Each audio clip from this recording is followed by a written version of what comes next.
Hello learners, today in this video we are going to see the advantages and provisions of an underwriting of a shares or debentures. Already have uploaded the videos about the meaning of underwriting and the types of underwriting. If you want, see in the description I have given the link, so it will direct you to that video. So now we'll see the advantages and provisions regarding the underwriting of a shares or a debentures.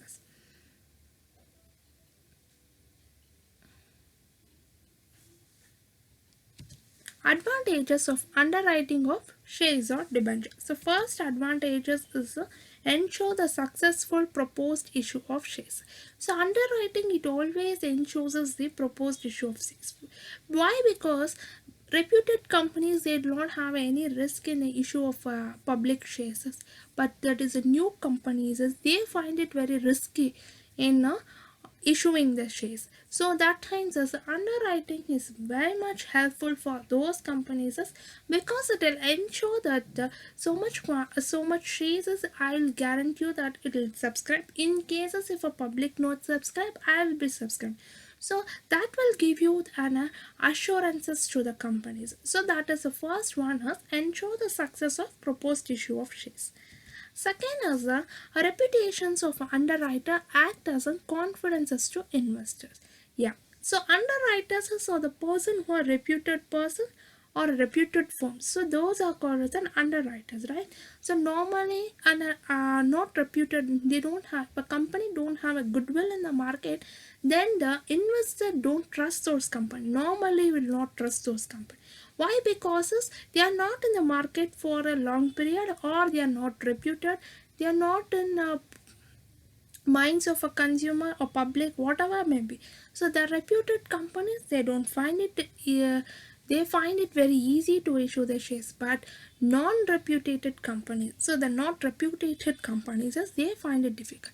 That times as reputation of underwriters only to act as a confidences to investor. They don't trust company in that time. So underwriter trusting that underwriters they subscribe as a share. Investor will subscribe as a share. So reputation of underwriters act as a confidences to investor. So indirectly it will help to the companies. Indirectly they are helping to companies. So another advantages is third advantage is it enhances the goodwill of the company. Of course, it's going to enhance the goodwill of the company because firstly they trust the underwriters.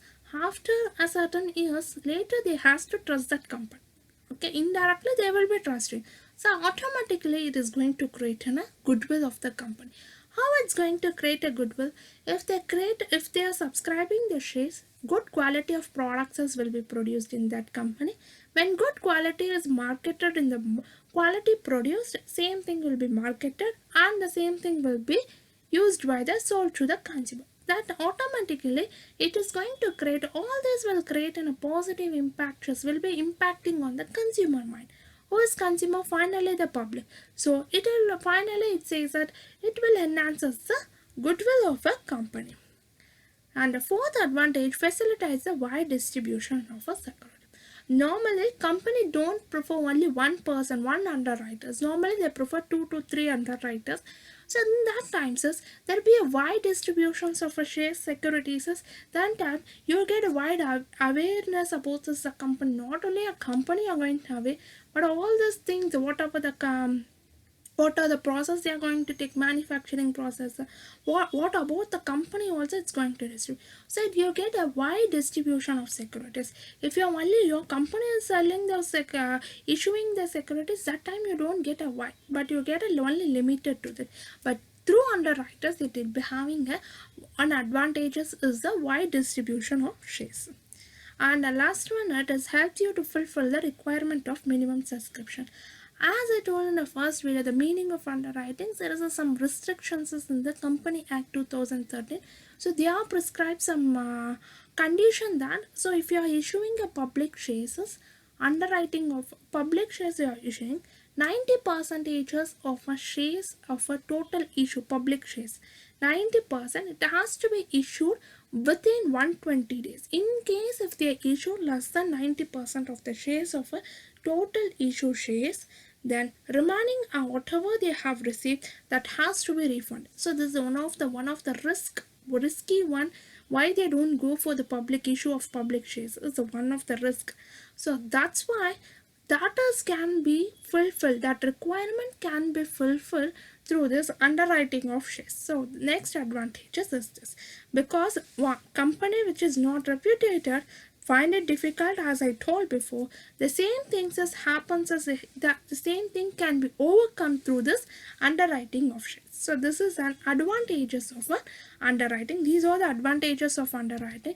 Next we'll go to the provisions regarding the underwriting of shares or debentures. The first provision is a company cannot pay any commission on the issue of shares unless permitted by its article. So the company will not pay any share commissions unless it has been permitted by the articles.